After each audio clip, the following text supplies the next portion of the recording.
கூட்டணி நிலவரங்கள் இன்றைக்கி அதிமுக கூட்டணி ஒரு வகையில் 2-3 கட்சிகளுக்கு முடிஞ்சிருச்சு. பிஜேபிக்கு 27 சீட்டு, போன தடவை 20. பிஜேபி அந்த 28 வாங்கினோம், காங்கிரஸ் 28, எங்களுக்கு 28ன்னு நின்னாங்க. இருந்தாலும் பாராட்டினோம், அட்ஜஸ்ட் பண்ணிக்கிட்டாங்க. 27 ஓகே அப்படின்னு அட்ஜஸ்ட் பண்ணிக்கிட்டாங்க. 27, 18 வந்து இவருக்கு அன்புமணிக்கு, 11 டிடிவிக்கு. அதில் எனக்கு உடன்பாடு இல்லை. டிடிவிக்கெல்லாம் 11 சீட்டுக்கு ஒர்த்து கிடையாது. அது இப்போ சசிகலா கட்சி ஆரம்பிச்சோன்னே எல்லோரும் அந்த பக்கம் போயிட்டாங்க. அதனால் டிடிவிக்கு 11 கொடுத்தது வேஸ்ட்டு. நம்முடைய கருத்து அதுதான். இப்போ எல்லாத்தையும் மற்றதெல்லாம் சின்ன சின்ன கட்சிகளுக்கு கொஞ்சம் கொஞ்சம் கொடுக்க போகிறாங்க.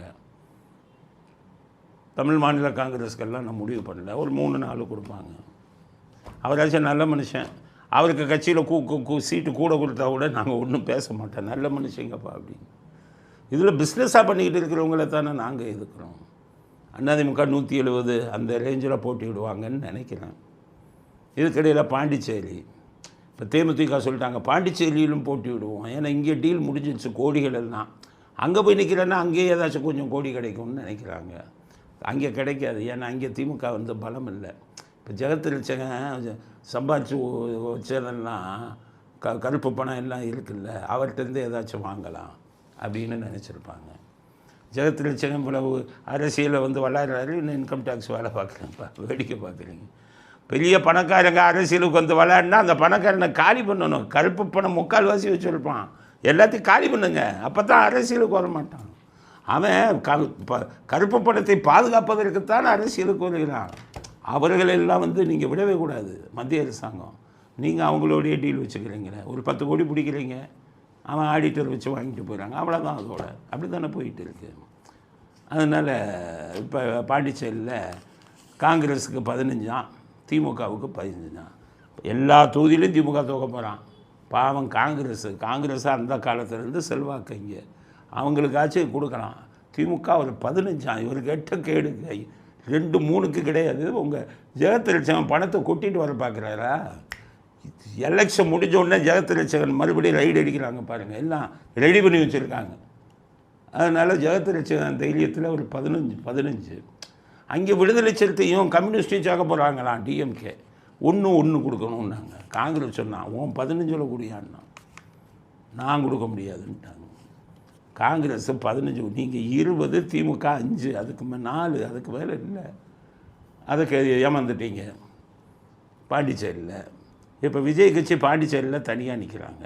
முதலில் விஜய் கட்சியில் ஒரு கூட்டணி ஏற்பாடு பண்ணியிருக்காங்க, ஏதோ ஒரு புது கட்சி கூட்டணி.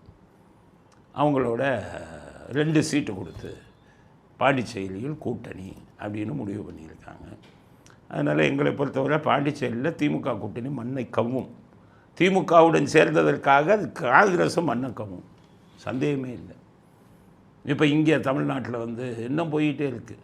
அவர் இந்த இதை வச்சு கதவை திறந்து வச்சு வியாபாரம் பண்ணிக்கிட்டு இருக்காரு ஸ்டாலின். எந்தெந்த ஜாதி கட்சியா வாப்பா ஒரு சீட்டு.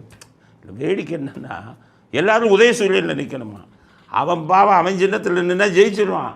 உதயசூரிய சின்னத்தில் நின்னா மக்கள் இருக்கிற கடுப்பில் ஓட்டும் அவனுக்கும் விழுகாது. அதனால் எல்லோரும் கொஞ்சம் உங்கள் சின்னத்தில் நில்லுங்க. கமலஹாசன் எல்லாம் உதயசூரியன் நின்றுங்க, நான் ஓட்டு போடுறவனும் போட மாட்டான். நான் இதாக பேசுகிறேன்னு இல்லை, கருத்து கணிப்பு அத்தனையும் பொய். இவர்களுக்கு வந்து ஆன்டி இன்கம்பன்சி, ஆளுங்கட்சி மேல் உள்ள வெறுப்பு பீக்கில் இருக்குது. நிச்சயமாக மண்ணை கவுவாங்க. அதனால தான் இப்போ இவர் உதயநிதியை இது கட்ட வச்சுருக்காங்க.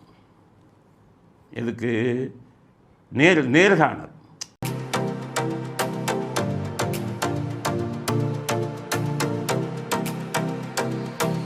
அவர் சேப்பாக்கு கேட்டிருக்கார், ரொம்ப தைரியம். சேப்பாக்கில் 95,000 போயிடுச்சு கள்ள ஓட்டு, போலி ஓட்டு, அவ்வளோ கூப்பிட்டுருக்காங்க.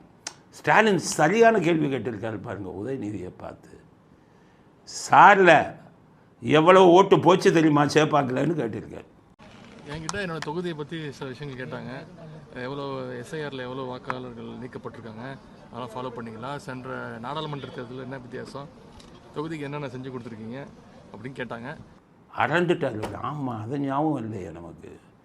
அவன் மகன்கிட்ட சொல்கிறார், போன தடவை நீ ஜெயித்தது அதிமுக நின்று தான் நீ தோற்றுருப்ப, போன தடவை நான் தான் வந்து பாட்டாளி மக்கள் கட்சியோட பேரம் பேசி ஒரு அமௌண்ட்டை கொடுத்து பாட்டாளி மக்கள் கட்சி அதிமுக கூட்டணியில் அந்த ஒரு சீட்டை கேட்டு வாங்கி ஒரு டம்மி ஆளை அங்கே நிற்க சொல்லி உன்னை ஜெயிக்க வச்சேன். சாதாரண மன்னன் இருந்தாலே தோற்றுருப்பேன். அதில் அந்த 95,000 போலி ஓட்டு அதெல்லாம் உனக்கு போட வச்சேன். அதனால தான் நீ ஜெயிச்ச. இப்போ 95,000 போலி ஓட்டு போயிடுச்ச. அதை நீ கணக்கே பண்ணாமல் மறுபடியும் சேப்பாக்கு வந்து கேட்குறீங்கன்னு மறைமுகமாக கேட்குறாரு. சாரில் எவ்வளோ ஓட்டு போச்சு தெரியுமா சேப்பாக்குறாரு. இவருக்கு தான் பதில் சொல்ல தெரியாத. சாருன்னா என்னன்னு தெரியாது உதயநிதி. அதில் எவ்வளோ போச்சு என்னென்னு ஏதோ சொல்லிட்டு வந்திருக்காரு. கேட்டால் பார்க்கலான்னு சொன்னாங்க அப்படிங்கிறாரு. அப்பா பார்க்கலாடியான்னு சொல்லியிருப்பான்னு நீ என்ன தோற்று போயிடுவப்பா நம்ம போலி ஓட்டுலாம் போச்சு அப்படிங்கிறதுக்காக சொல்லியிருப்பார் அப்படிங்கிறது தான். அதனால் அவங்க முடிச்சுட்டு வந்துட்டாங்க. திமுக என்ன கடையை திறந்து வச்சுருக்காங்க. ஒரு சீட்டு எந்தெந்த ஜாதி கட்சி வான்னு இப்போ அங்கே போயிட்டு இருக்கு. அதனால் கூட்டணிகள் இன்னும் இறுதி முடிவை எட்டவில்லை. நம்மளால தான் சொல்லலை, கடைசி வரை பண்ணிக்கிட்டு இருப்பாங்க.